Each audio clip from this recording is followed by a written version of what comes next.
Director for the Utah Department of Public Safety. This evening, we have FBI Director Patel, FBI Deputy Director Dan Bongino, Special Agent in Charge Robert Bowles, Governor Spencer Cox, Lieutenant Governor Deidre Henderson, and Commissioner Anderson, as well as, Commissioner Bo Mason, as well as some local partners here present with us today. Governor will kick it off. Thank you. Ladies and gentlemen, thank you for joining us here tonight. We appreciate the media and the partnership we have with you in helping us to get information out to the public so that we can catch this assassin and hold him accountable.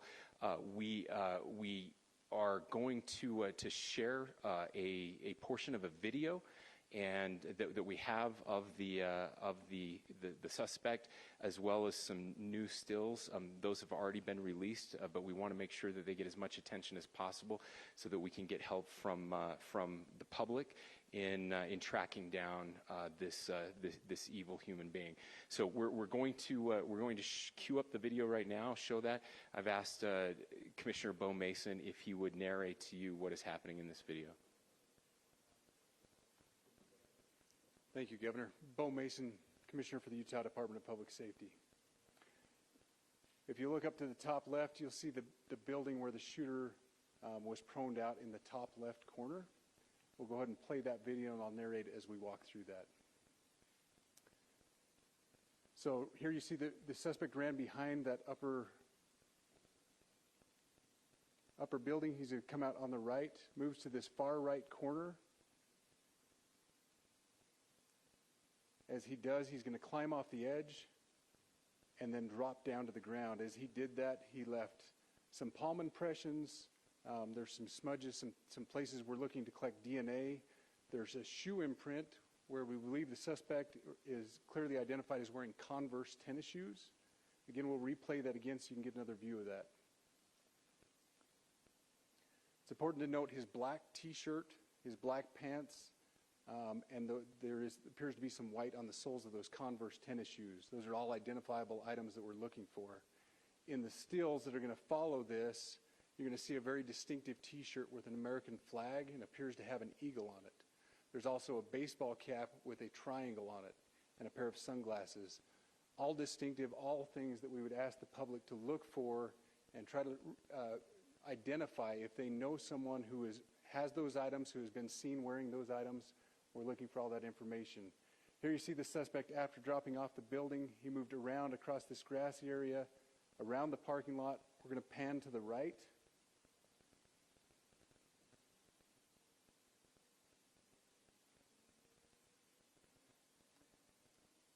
After he crosses the street, this is where he moves over into the wooded area. This is the video evidence that we utilize to track his movements and to locate that firearm in that wooded area following the discovery of this evidence. Good. You want to go to the stills? So here's the still photographs I mentioned. These have been enhanced, so these are slightly different than what we introduced earlier. Please pay close attention to the t-shirt. Like I said, very distinctive with that American flag and that eagle. The hat with the triangle and the sunglasses. If you'll go to the next picture, please. The backpack as well. All identifying features that we're hoping the public can help us identify and lead us to this suspect. Next picture. And again, there's a better picture of the hat with that triangle logo, and again the t-shirt. Blue jeans, and you get a good look at those Converse tennis shoes as well. We have pushed these out. We'll continue to push these out, and we just ask for the public's cooperation through the public. The tips that have been coming in are what are giving us our next leads and enabling us to continue to further this investigation.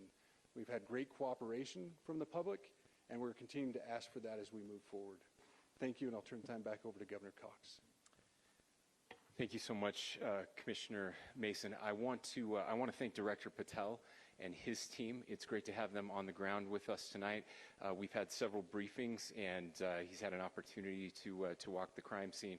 We appreciate our local law enforcement here. Again, we have Mike Smith, who is the county sheriff here. We have all of our local chiefs of police that are here as well, all working hand in hand with the state and with the FBI as we move forward with this investigation.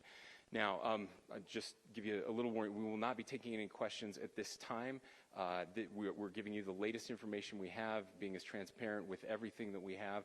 But I do want to share a couple things that I think are important. We cannot do our job without the public's help right now. The public has answered our call for action. So far, we've received more than 7,000 leads and tips. I would just note that the FBI hasn't received this many digital media tips from the public since the Boston Marathon bombing. This case also highlights the dedication of our law enforcement community. We have 20 federal, state, and local law enforcement partners that are working shoulder to shoulder to find the person who committed this horrific crime. With their support, we've completed nearly 200 interviews. As you're aware, as has already been reported, the FBI is offering a $100,000 reward for information leading to the identification and arrest of the person responsible for the murder of Charlie Kirk. We also continue to implore the public to support this investigation and come forward with any information. We are truly hopeful that this video and new photos will lead to even more tips. We are processing. We have an incredible team, a state and federal team working together to process those tips. We are going out in tandem to interview any potential person of interest or suspects. But we need, again, we need as much help as we can possibly get. Any videos or photos that you might have, the public, should be submitted to our digital media tip line, which is www.fbi.gov/Utah Valley shooting, all lowercase. Again, that is fbi.gov/Utah Valley shooting, all lowercase. You can also provide general tips about the shooting by calling 1-800-CALL-FBI. That's 1-800-CALL-FBI, or at tips.fbi.gov. This is, I would just say, this is not just a local matter here in Utah. We have people all over the country that are helping to bring this perpetrator to justice for Charlie Kirk and his family. I will just add as well that, as was mentioned, there is a lot of forensic evidence that is being processed right now at both the state lab and the federal labs, federal lab on the East Coast. So we are working in tandem together. I would also just add a word of note for those people who are spending so much time on social media. I think Charlie said it best, that when things get bad, we should put our phones down and spend a little time with our families. There is a tremendous amount of disinformation. We are tracking our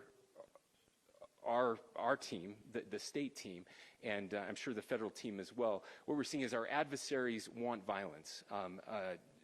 China, we have bots from Russia, China, all over the world that are trying to instill disinformation and encourage violence. I would encourage you to ignore those, to turn off those streams, and to spend a little more time with our families. We desperately need some healing.